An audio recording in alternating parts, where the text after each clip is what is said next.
So Ediama my Liberty FM. Yes, I can see a bonwase. Na senior penny account was and penny say di jawa. Na yadi aswao atoya TV man town so for a year round munya for well bet petty brentum. Openi adishye Ghana man penny John Romani mama body deep pet. Ya this year so jitum na nana matra konja any penny for na jitumu. Ana yewura account amadi sesende wo beboa ama ngoma sua mapa atimi afa ne tampa e de friend ade ba ko ya wo hye ho bo ne se obehwe sende yi abofra bi ko sugu ade a friend se nkontamuo anase mathematics amofra dodo no a ya ade se wo madwene no etimi nim wo o te sende yi obi ya mathematics teacher kura na wadwa mi se mi ko school se mi te se math teacher ba krasa sada no kura de oyem den wanhwe kura mi ma school entino esere be ya to ya TV man tam ye benya nimdefo ene wono ma wo nimde soronko ewo enmahia munti ene ye wura yi adadwumade edi se wo aboa mofra no ama wono anya hunu nimde kama ewo enmahia mu ni tituru ne enkuntamu mathematics de senti bebriti awani to auto exercise books awodo de koma enmahia fo tituru ne wono ma wo school ya eno ye friend say watiko demonstration school what the man say de bia abofra bia ensolve mathematics question baako na edabi beduru a sa questions no panimfo ba be yi bi na wasan de ama mofra no say omo enhwe so mu betimi asolve a ampani apani nuane ampa ene dai sa adwuma de na akoso ama atoya TV mantam so afo adi domanim akoso mofra adwene ahwe ama utimu sende mofra no kontamuo pa he wamo akwadare ye papa enam so ema wabra na ansantwerefo ne ye wrei ebon komo no wa kire se musi a kire. Yes, what I've started mathematics project for JHS students in the western of region. You see, the problem is that most students are afraid of mathematics, what we call their math phobias. You know, math is an essential subject in the JHS curriculum. So it's important that we put that fear out of our school. You see, when a student or a people like math, he doesn't feel comfortable in the school. So he goes to school in the morning. As soon as the math teacher enters, you know, he shivers all around, and that will be the end. The whole day he's lost concentration. But I know that maths is one of the most interesting subjects in the DHS and the SHS curriculum. So I wanted to catch them young so that they overcome that fear of maths. So it's an initiative by me, the regional minister. And on a pilot basis, I have started with the Watiko demonstration school at Kayaso. The idea is that we will learn from this pilot project and upscale to all the other districts. Na yebro no nyafo we bet petty brentum wabra otwane samso ebien no ana wasari tudwa chechem kwa empire ofa so a wode di se adwuma ni nyina ne se woto se ne medigi aka no woto exercise book di ma mofra no se dakru bia mofra bia nwe so obesolve mathematics question na ebre bi beba obeto ne safra mofra nyina na sa questions kro ya wa yi bia ma wono na wa obedi kan no wabo wabaso na sa adwuma die no ana nei wadi ne no na waka kire mofra yi se wamo nkoso anyere omo na fe wonsua de se de be ya dachi bia ne benya nkontamufo mapa ewo atoya TV mantamu a o my Ghana nso no ye benya ne so mfaso na moma yentie Jebrai ne sam ya osan de tudwa. Starting with some few schools in each of the districts, and we upscale to cover the entire JHS schools in the western of region. The model is that on daily basis, each student will solve at least one math question and then write it down. Put the date. When he solved it, he will put the date down. Then at the end of the month, the teachers of the school will take them, mark them out. And then through a certain criteria, we will select from the entire, class. Maybe get about 50 or 40 or 30 of them, depending on, how we want to look at it. And then I have a team that go through the math books, and then randomly select questions for the students to answer.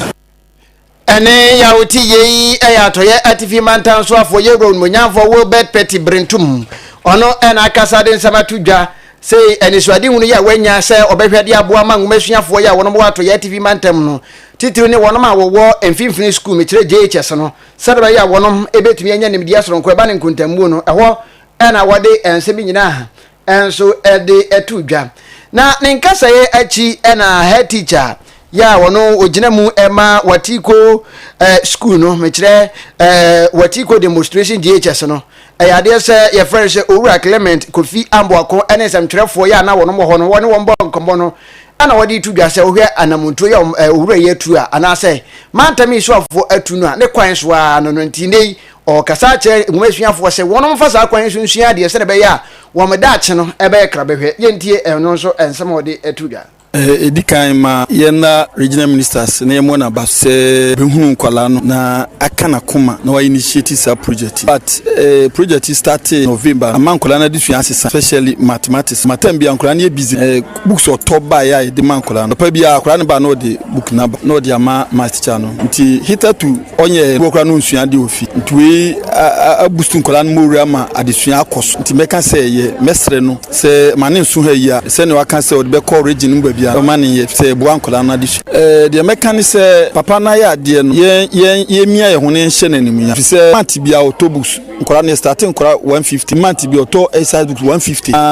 November toy December toy January nkola obeto se obi eboa wa ma wasua ade a na se wo anso wo yire ho se so obi kan so oboa ma so ne ma wo ide so na uje ma ebiza so nti nkola ne no mu akasa nim se omoaja project na to media onbeko so ayire ho ama papa nso yenimi ani openi ya wono ene chechefo openi ede masuku ya France watiko demonstration JHS aye owura Clement Kofi Amboako ne ana woti ye na ne krakra mu nam so madisuafo bi ya wonom de wo ho hye dwumadie mu no ensantwefo ne won bonkomo ma wo kire mu se oh eye papa enti wonom srema ntanso afo se onkoso a quiz no mianga sunam setting a question na question is na minister no eboy my set question mianga sunam etusu a question into say yeah eboy my inkusi massa every day solve massa na as massa exams draw at times I had struggle by or day sa work with etuna nisono me mass this time massa me to trackers into as done am the minister. Okay. The question I set it wasn't difficult and it was what I was expecting and it also came. So what I have for the minister is that I thank him because it has helped me and I know it will help me again in the future. Yes, and he should keep on doing that to help many students, other students, so that it can improve their academic integrity. Thank you. Na exams no ye better say better regional minister nasty because first no mass ye exams company Nisiano at times who feel stress but when a project we are all embarking on mama amaya pay mass into na unsia mass no company feel say ubesia that's my chance ya mission na unko so back on this project na enko in kind say be afufron so ebe hu mass hu faso. And for the examination I can see it went well because this program has helped us in solving most math questions because as we solve math questions every day it has helped us to improve our knowledge about math. And also we thank the regional minister for unveiling this program. We thank him very much for helping us in our math questions. Ani ayadisiafo bi ya wonom agent ye ewo watiko demonstration JHS wamo enane wonom akasade ani sosonko ede achem ede amatoye atifi mantanso afo yebra won monyafo Wilbert Petty Brentum ena wonom adana si ma emfisa ansem no emu ne emfa ye ni enkyeremu ewo ensem foforo mu dia yede mu kogina mu ewo sehwide biso bia west manseno emu atoye atifido mantam na sehwe sikuma ewo sehwide biso na be na wotwe etwemu ya ene ya ntiye se nipa nso ena omo akọ ama bobo ya ede omo akọ hwefo ma omati nanano ntoa ewo ensie do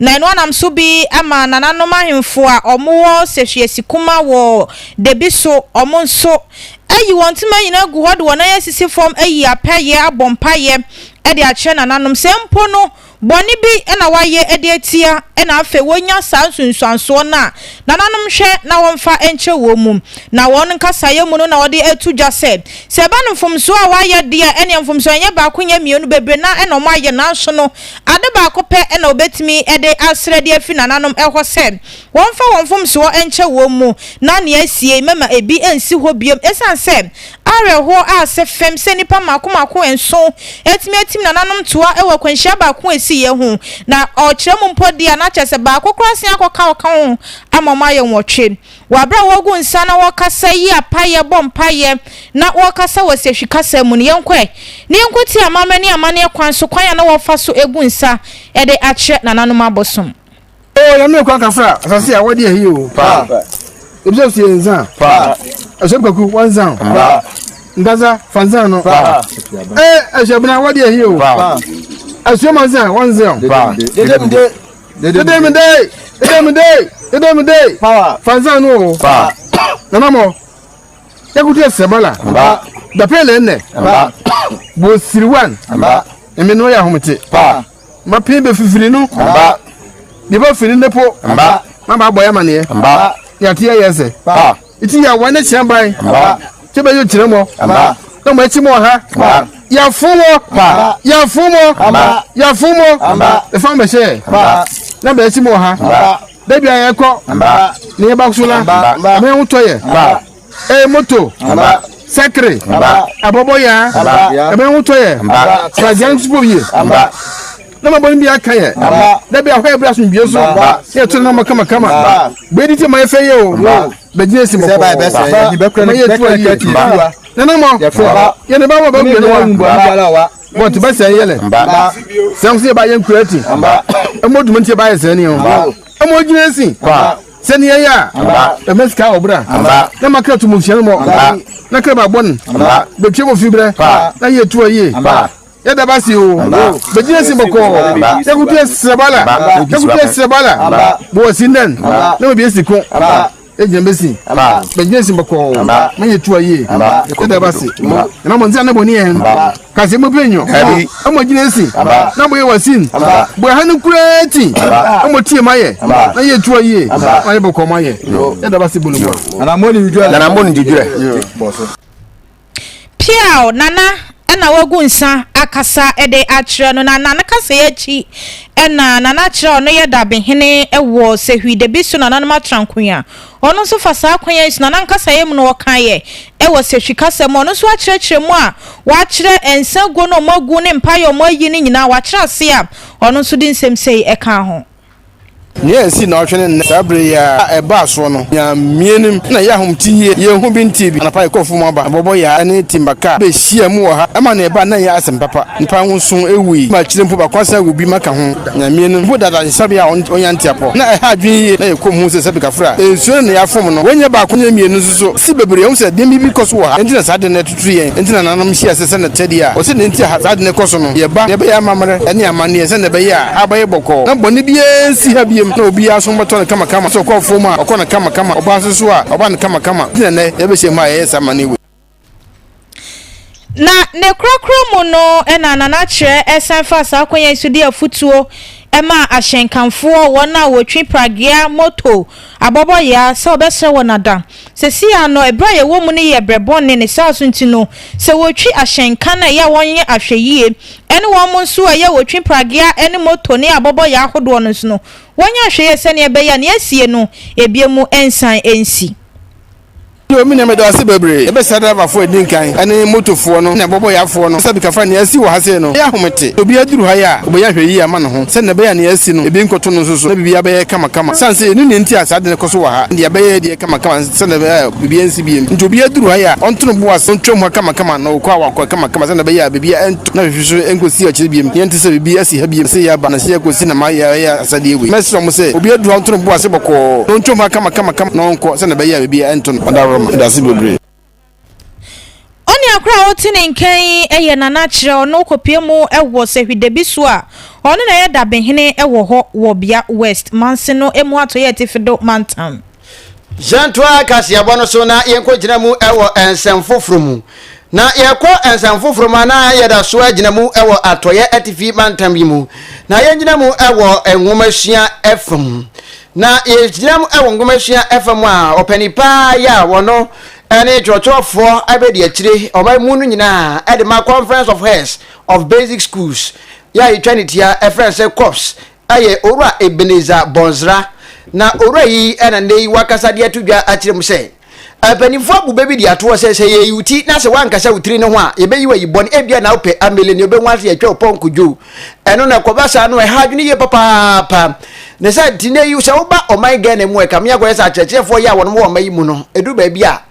orum timi mfekyere on se enkasa ɛde wo kɔkasa obi bɛkasa wugyinam wo ye NPP ni ana wo ye NDC ni ana wo kora de wo me ama manyoko akuadonkwe wo sɛ nyɛ no da bi ade no so no ɛyɛ wo mo ne na wo ha mu ntiato da sɛ wɔnom kasa ma ye wura yi akasa abobode ma wodo bi eso te sɛ ende sɛ wo hwɛ enwomasua ya ɛkɔ omayi mu no a eduru ba bia enkondwampo no ambofra betena so kura wɔnom nya na kampese ni akyerɛkyerɛfo betena so wɔnom bɛsra ban ne sɛ aban no ɛmoa ɛno akyi teachers motivation ya no eye ne ede sha akyerɛkyerɛfo titiru pa ne wo mo a owo enkuro enkuma awodo nkuro bia wutimu sɛ wode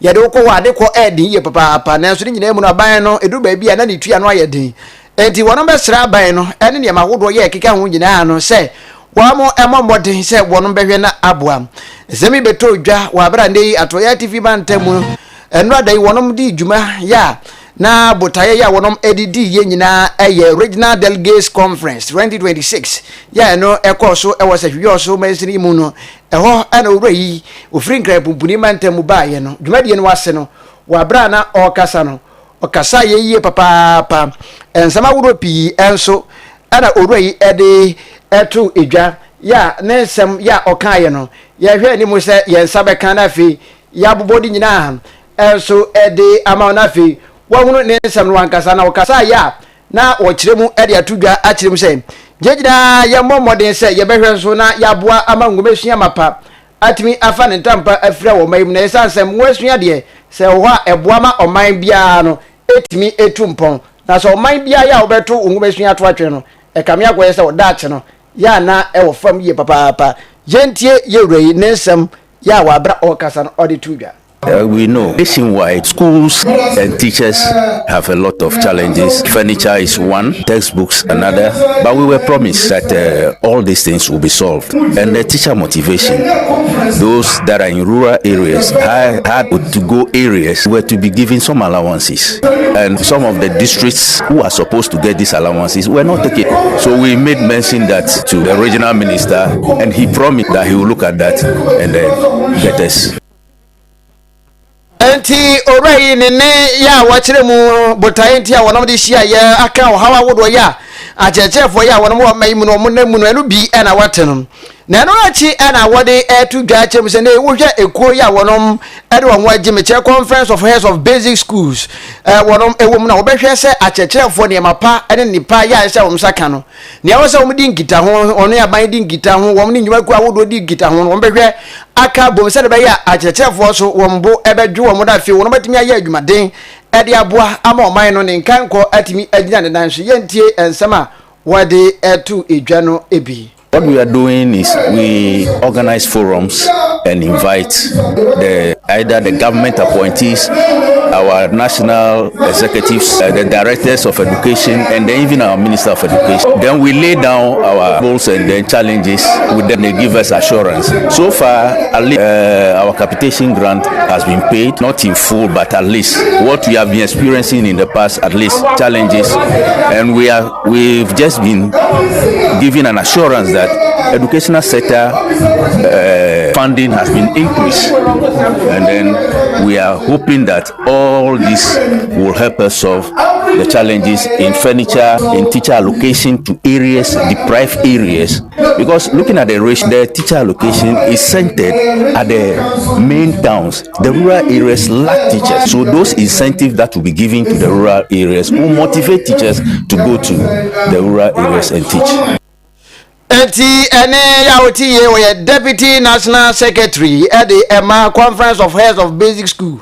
ya etwality ya reference corps ayo ora Ebeneza Bonzra ana wote ne ka se wode nsemi etu dwana ne krakra mu e wo dwumadi no wase opani ya ne wo de dwumadi abawie na nka ono ene otitine ni ya wo da ekoyi ne nkrabata ye wo atoye ATV mantam e ma me Lucy Atajan mami e kasa de na no tuma ha na o kasa ade bia ka ho hawa wodo awonom ennamu titru ni atoye ATV mantami abobo ni nyina so esan so kasa de adesede to mpanifo anim se mpanifo mra wo mwa esan so de to akyerɛkyerɛfo anim se adwuma no de ye ta kasa makatua wo soro enti monyere mo ho nti dwumadi nti to edbe share ne say the term of office ewie nti ewie I was say a conference for the region na yem pay for na ba aba share the afofofo no esisu we term as chairperson the challenge is be executives we challenge ba ko ne say one say region mu tre we different places manti going round the ground a problem na education here like in your market nyanya me bo wa eni nti ama assess no ya dwuma na ye dey but all the same you try any election we they say maybe any problem yanti man koye awin anchi awin dey still yanti manya election yanti manya but other 8 municipal districts yanti manya it's problem the education will be kakra na kakra adwuma no ye for say be ma adwuma no akoso the mechanic say adwuma dey te san kura no ana ewu ya ji atum say profession dey obi ayen no say kakra obetima ye bia no obetima ye ma adwuma no so aye akoso opani na ka ono ene otitire ni ya oda corps kuo no ne nkrabata ye wo atoye ATV mantamu aye ma me Lucy Atajan ana wote ne nka se orense mi atudwai yenko gina mu ewo sehwidwabo so na encheye ena wo pa obasunkuo bi a opa obasunkuo bi eho entima se wo mo ehwe na Ghana mamra no oye ensachaye kakra ewom eno anam so bi amabaso kwei ede wona so ekekeye ehwehweye na wonu nkire mu a wode ebetu dwane bi ene se na obi ebedi mampanyi ewo man Ghana mu anachese wanya mfichia no aduanan na sesi ano omokoyom kotietie mukoye mfichi mu no omunya ne ntie sanka omoti sanfie no so fre aduana bedu aduasa eno no beboa pa ye ama yenya babu no no so betimi edi mampanyi na mampuntunyum esefata ye no yensa etimi akabi na wei anam so ama ahenkra Betlomio no eye youth activist ewo sehwidwabo so wakasad na no atomobia wabo basunko yi a wo moye nhwemodi afa Ghana ya mamra yi ehu wabo wona basupa ye ewo nwuma pa wo yo na wokoda ye no wasan adwen emabunu ehu no de ne kase e ba wiye no ena wode etu edwase sie yi obi se onye mrahye begwani a ono no nso sie mu de na nkani kwanse ye san masa ni pakro no appointment letter se bi omra me minister na so one sign for position bi menka ne ho aka ba ko na ye se ne ebe ya ni mpasua so wompuntunyuma esefata ne manfo no wonsa ebetimi aka bi ne nkasa ye mu no de na num nsema atodwane yenkwai ne yenkotie ne nsema wode etu dwane bi embra. The syndicate operates mainly in the morning hours of the day, using as a commercial taxi drivers searching for Ghana ansa no bi ebenya ekwan bedi omampanyine no 40 years. Nancy na Constitutional Review Committee for Kwasetna. Na mo report mo no omode sakraye kakra ba. Na omoma yehu say 40 years no say the 40 years ya abeboa. Ebiem say MP no MP no oyemra mrashibedwane. Ye MP no yemrashibedwane. Ho hia say send appointment letter amano and say yes I appoint senipa no as a minister. Oni poka say youth activist a wo se hwidwabo so manseno emu ewato ye tifedo mantam owura ahenkra Betlomio ne yenko wie kase no ewo enkrampumpu ne mantam no emu na esi ade akromfo teche mo ano omo check fofo omo de aba omo de ebo nipa no mu bi kromfo pa ene se omo ko no makwaje enkrofo taxi no omo akasa ayo omo ho se omo ye taxi drivers omo de eye adwuma enti wunya na obe taxi na chese omachi wunya ko mu a ene wakande woni ema hodo phones ene usika na woni ema hodo ne agini na afiunsi ye wiane ya wo e de ato ne no ena nam so bia Ghana police service ne nkrabata wen krampompo ne matam no emu omo de operation bi ehye so a omo ato din city bugu na sa city bugu yi mu ena won site mi aka emrante wa miensa wonam kwati kwan so edi nipa no mu bi esikam na sa nipa miensa wa chi wo mu yi wondi no eye Sasu Lawrence adodo na eta fenu agbe Richard Osei ena fe Charles Kofinti a ono sna hotedi no eye survivor na sa kromfo yi na chese omukoko han taxi no na omo de aba ena oya akofo ye na ne ya chew ne ajo ho ne manyina na opanyi kwankyerefo no ena na wada city bugu operation no ano eye DCOP Tiodo Homeho wabra wakasa no de kokobo ema ne timemfo nkanka ne ema se lift bia ye befro no wode adesede ato ema nyina nim se enye lift bia ena wo se yefro. The syndicate operates mainly in the morning hours of the day, seen as a commercial taxi drivers searching for passengers. Typically, 2 suspects position themselves at the front and 1 will position the rear seat. When the victim boards the vehicle, the suspect deliberately locks the doors. On pouting in Kay a year owura anase DCOP Theodore Homero no and oya kwankyerɛ for penya na oda city bugu operation no anoa enam so ama wakyerɛ sa nipa miensen ya isi ame no kasa die wodo wo mu ekoko gina otemuafo anim Obshan sami so na ibe gina ne dai ede enai kase yede ni nyina asi na yada mu ase na Facebook no ebi no de wo adwenkyerɛ abatiawa yemfa from na fe yen sorry emfa emfri eho na chese ni nyina entimi enkwa nimu na we no wase just call me Nanaba Pope Nanaba Pope wase mehwemo na mehwemo wana mehwemo afri dwabo so kase emu dawo na ni dawo ye papa na atoya tifi mantam de monim ni mochi obia ndi ho hwe eno de no ano no eno anda waka no ye boy adwuma pa we enso efri bomasa kwame aka DJ Amisti adu asabre ya wase mo bom modern great guys monko so ampem ko animu ne de eno no sanso ena Emmanuel Jamfi ono so eduga sabre ba bi odifiri ba ye de enka ho ne o ka nyina ne se mo bo adwumaden pa keep on na fi yempem enko animu ya ono so ne de ya wode efiri ho ede aba eno no adehye ye nyina we so na yemfa kase bono nyina ensi ye de asedama kase dem aboafo ono mo boa ye mede nsemigu nkrata so bekenkan ma wo aboa ma ye so ne so ene awodo nyina tete bi firim keka bi bom no yeda wonum nyina ase aven so Facebook no yeda opani ye friend se ADB ase se oboa ye ede ye nko ho ma wo so nya bi ehwe ma ne magida enso eko animu akinkan fo ya o te yenka ene awie ana nwumre mu no ayemme osomafo kwame owusu ti kese KOT mene ohema efia befi adehye mamoniti